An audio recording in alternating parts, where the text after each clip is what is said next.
Good morning student. आज हम standard 9 का हिंदी विषय पढ़ेंगे। आपके स्टैंडर्ड 9 के हिंदी विषय में रिवीजन टेस्ट में आज का प्रश्न है, सही विकल्प चुनकर विधानों को पूर्ण कीजिए। अब इसमें आपको एक उत्तर दिया है, यानी कि एक प्रश्न दिया है या एक वाक्य दिया है। उसमें आपको नीचे से उत्तर चुनकर विधान को पूर्ण करना है, यानी कि उत्तर लिखना है। पहला है, कवि ऐसी बंधुता की कामना करते हैं जिसमें सब स्वतंत्र होकर भाईचारे की भावना से जुड़े हो, सब एक दूसरे का सम्मान करे, एक दूसरे को ज्ञान प्रदान करे। अब कवि कैसी भाईचारे की कामना करते हैं, तो भाईचारा कैसी बंधुता, यानी कि इंसान के बीच में कोई भी भेदभाव ना हो, सब एक दूसरे को दुख दर्द को समझ सके, ऐसी बंधुता की कामना करते हैं। अब इसमें क्या आ सकता है, तो सब स्वतंत्र होकर भाईचारे की भावना से जुड़े रहे। उत्तर इस प्रकार लिखेंगे, कवि ऐसी बंधुता की कामना करते हैं जिसमें सब स्वतंत्र होकर भाईचारे की भावना से जुड़े हो। आगे है, हमारे मन में संवेदना का भाव जगाकर ही क्या कर सकते हैं, हम दूसरों की वेदना समझ सकेंगे, हम दूसरों की वेदना का अनुभव कर सकेंगे, हम दूसरों के दर्द का इलाज कर सकेंगे। अब हमारे मन में संवेदना का भाव जगाकर हम क्या कर सकते हैं, संवेदना यानी कि दूसरे के दुख दर्द को समझना। अब किस प्रकार समझ सकते हैं, तो जब कोई दुख दर्द में हो, कोई तड़प रहा हो या किसी को कोई मदद की जरूरत हो, तो हमारे मन में संवेदना जागेगी तो ही हम दूसरों को मदद कर सकेंगे, उसके दुख दर्द को समझ सकेंगे। इसीलिए हमारे मन में संवेदना का भाव जगाकर ही उत्तर क्या आएगा, हम दूसरों की वेदना का अनुभव कर सकेंगे। आगे का प्रश्न है, भेदों का नाश करने का अर्थ है कि क्या अर्थ है, मानवों की एकता की कल्पना को पूर्ण करना, मानव का सम्मान करना, मानव के प्रति संवेदना जगाना। अब क्या आ सकता है कि भेदों का नाश हो, यानी कि कोई भी भेदभाव ना हो किसी के प्रति, जो ऊंच नीच है, अमीर गरीब है, या कोई भी प्रकार का कोई भेद ना हो, तो किस प्रकार है उसका अर्थ नाश करना, यानी कि मिटा देना, कोई भेदभाव ना हो। तो उत्तर आएगा, मानवों के एकता की कल्पना को पूर्ण करना, यानी कि इंसान के बीच में समानता हो जाए। उत्तर इस प्रकार लिखेंगे, भेदों का नाश करने का अर्थ है कि मानवों की एकता की कल्पना को पूर्ण करना। आगे का प्रश्न है, अवसर मिले तो दिखा दूं।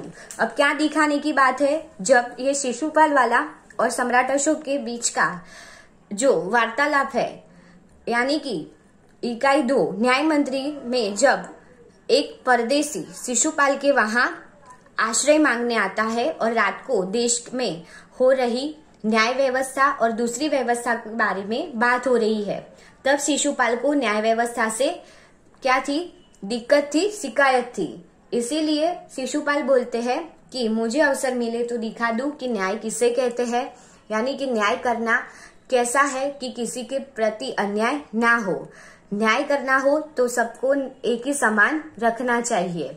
तो उत्तर क्या आएगा, न्याय किसे कहते हैं। उत्तर किस प्रकार लिखेंगे, अवसर मिले तो दिखा दूं कि न्याय किसे कहते हैं। आगे का प्रश्न है, शिशुपाल की नींद उड़ गई क्योंकि, पहले विकल्प देखते हैं, किसी ने उन्हें जान से मारने की धमकी दी थी, एक पहरेदार की हत्या हो गई थी, महाराज की ओर से उन्हें शीघ्र हाजिर होने का आदेश मिला था। अब क्या हुआ था, जब शिशुपाल न्याय मंत्री बने तब एक ही महीने में एक पहरेदार यानी कि सिपाही की हत्या हो गई। अब बहुत ढूंढा पर वो हत्यारे का पता नहीं लगा पाए। फिर उन्होंने कड़ी मेहनत करके क्या किया, हत्यारे का पता लगाया। तब उन्हें पता चला कि हत्यारा और कोई नहीं कौन था, एक राजा यानी कि सम्राट अशोक खुद थे। तो उत्तर क्या आएगा कि शिशुपाल की नींद उड़ गई क्योंकि उत्तर है एक पहरेदार की हत्या हो गई थी। आगे का प्रश्न है राजा को ईश्वर ही दंड दे सकता है क्योंकि अ लोग उसे ईश्वर मानते हैं, ब शास्त्रों ने उसे ईश्वर का रूप माना है, क न्याय मंत्री तो उनका सेवक है। अब ऐसा तो कुछ है नहीं, राजा को ईश्वरी दंड क्यों दे सकता है, क्योंकि पुराने जो शास्त्र है हमारे उसमें क्या माना है, राजा को ईश्वर का रूप माना है। क्यों ईश्वर का रूप माना है, क्योंकि राजा का काम क्या था, राज्य करना तो था पर प्रजा का रक्षण करना, उनका पालन पोषण करना, उनकी जरूरत का ध्यान रखना, यानी कि ईश्वर, इसीलिए राजा को ईश्वर का स्वरूप माना गया है। तो उत्तर आएगा राजा को ईश्वर ही दंड दे सकता है क्योंकि ब शास्त्रों ने उसे ईश्वर का रूप माना है। प्रश्न है महाराज यह राजमुद्रा वापस ले ले क्योंकि अ मैं उसका बोझ उठा न सकूंगा, ब मैं उसकी रक्षा न कर सकूंगा, क मैं अब बूढ़ा हो चुका हूँ। जब सम्राट अशोक शिशुपाल को न्याय मंत्री नियुक्त करते हैं उसके थोड़े ही समय में एक पहरेदार की हत्या हो जाती है। शिशुपाल कड़ी मेहनत करके क्या करते हैं, वो अपराधी का पता लगाते हैं। तब पता चलता है कि वो अपराधी कौन था, सम्राट अशोक था। अब सम्राट अशोक थे इसीलिए वो राजा थे, इसलिए सजा तो हो नहीं सकती। इसीलिए शिशुपाल क्या उपाय ढूंढता है कि पुराणों में क्या था कि राजा को ईश्वर का रूप माना गया है, इसीलिए उन्हें कोई प्रकार की सजा नहीं दी जा सकती थी। फिर भी उन्हें गिरफ्तार किया जाता है और सजा सुनाई जाती है फांसी की। पर फांसी की सजा किसे दी जाती है, सम्राट अशोक की सोने की मूर्ति बनवाते हैं और उसे फांसी की सजा देते हैं और सम्राट को चेतावनी देकर छोड़ दिया जाता है। अब शिशुपाल ऐसी कड़ी परीक्षा से गुजरे, अब इसीलिए शिशुपाल को क्या हो गया कि न्याय करना बहुत कठिन कार्य है। अब जो सम्राट अशोक ने उन्हें न्याय मंत्री नियुक्त किया था तब क्या किया था, राजमुद्रा के तौर पर एक अंगूठी दी थी, वो अंगूठी उन्हें वापस करते हैं और क्या कहते हैं, उत्तर आएगा मैं यह बोझ उठा न सकूंगा, यानी कि अब मैं ये जिम्मेदारी नहीं ले सकता। आगे का प्रश्न है अपराधी का पता चलने पर शिशुपाल ने क्या किया, सम्राट अशोक को छोड़ दिया, ब सम्राट अशोक को गिरफ्तार करने का आदेश दिया, क सम्राट अशोक को इनाम दिया। अब जब अपराधी का पता चला कि वो कोई नहीं पर सम्राट अशोक है तो वो भरी सभा में आते हैं और पूछते हैं सम्राट अशोक से, और पहले तो कहते हैं कि अपराधी और कोई नहीं सम्राट अशोक है। अब सम्राट अशोक जब गुस्सा हो जाते हैं तो उनसे पूछते हैं कि ये हत्या आपने की है या नहीं। जब सम्राट अशोक अपना अपराध स्वीकार करते हैं, कबूल करते हैं, तो उन्हें क्या किया जाता है, हथकड़ी पहनाकर गिरफ्तार किया जाता है। तो उत्तर क्या आएगा, ब सम्राट अशोक को गिरफ्तार करने का आदेश दिया। आगे का प्रश्न है व्यक्ति जो कुछ भी करेगा, विकल्प है लोग उसकी प्रशंसा करेंगे, ब लोग उसमें दोष खोजने लगेंगे, क लोग उसका विरोध करेंगे। अब व्यक्ति जो भी कुछ करेगा, कोई भी काम करता है व्यक्ति, तो उसके दो पहलू रहते हैं, अच्छा पहलू और बुरा पहलू। तो लोग अच्छे पहलू को नहीं देखते पर क्या करते हैं, उसके बुरे पहलू को यानी कि बुरी बात को तुरंत पकड़ लेते हैं। कोई भी भूल हो जाती है तो तुरंत उसे लोग उसमें से भी ज्यादा भूल ढूंढने लगते हैं और उसे कोसने लगते हैं, पर अच्छे काम की कोई तारीफ नहीं करता। इसीलिए उत्तर आएगा ब लोग उसमें दोष खोजने लगेंगे। उत्तर इस प्रकार लिखेंगे, व्यक्ति जो कुछ भी करेगा लोग उसमें दोष खोजने लगेंगे। आगे का प्रश्न देखते हैं, क्या यही भारतवर्ष है जिसका सपना रविंद्रनाथ ठाकुर ने देखा, ब आम लोगों ने देखा, क तिलक और गांधी ने देखा। अब यही बात हो रही है कि क्या यही भारत देश है कि जिसका सपना किसने देखा था? कि जो सारे महान पुरुषों थे उन्हें देखा था, जिसने हमें आजादी दिलाई। उन लोगों ने क्या सोचकर आजादी दिलाई थी? कि भारत एक विकसित राष्ट्र बने, एक समृद्ध देश बने, जिसमें चोरी डकैती या कोई अपराध ना हो। तो क्या अभी वो ये राष्ट्र भारत बन चुका है? क्या ऐसा देश बन चुका है कि जिसका सपना ये महान पुरुषों ने देखा था? खास करके उसमें किसने देखा था? तो आएगा क, तिलक और गांधी ने देखा था।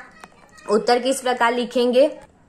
उत्तर इस प्रकार लिखेंगे, क्या यही भारतवर्ष है जिसका सपना तिलक और गांधी ने देखा था? आगे का प्रश्न है, केवल उन्हीं बातों का हिसाब रखो जिनमें धोखा खाया है। तो अ, जीवन सुखमय हो जाएगा, ब, जीवन सूना हो जाएगा, क, जीवन कष्टकर हो जाएगा। अब इसमें पॉजिटिविटी की बात की गई है, यानी कि पॉजिटिव थिंकिंग रखना है। किस तरह रखना है? तो कि हम जीवन में हमारे पास सुखद और दुखद दोनों अनुभव है। हम दुखद अनुभव को याद करेंगे तो हमें दुख ही मिलेगा, और सुखद अनुभव को याद करेंगे यानी कि अच्छी बातों को याद करेंगे तो हमें खुशी होगी और सुख मिलेगा। अब इसमें भी वही बात की गई है कि हमने कभी धोखा खाया है या कभी हमारे साथ ऐसी कोई घटना हुई है, तो हम ऐसी बातों को याद रखेंगे तो हमारा जीवन कैसा हो जाएगा? तो उत्तर आएगा, जीवन कष्टकर हो जाएगा। इसीलिए हमें क्या करना चाहिए? हमेशा अच्छी बातें ही याद रखनी चाहिए। बुरी बातें याद किस प्रकार रखनी चाहिए? कि उसमें से सीख लेनी है हमें। आगे का प्रश्न है, इस समय सुखी वही है, अ, जिसके पास सब कुछ है, ब, जो कुछ नहीं करता, क, जिसके पास कुछ नहीं है। अब इस समय सुखी वही है, क्यों ऐसा कहा गया है?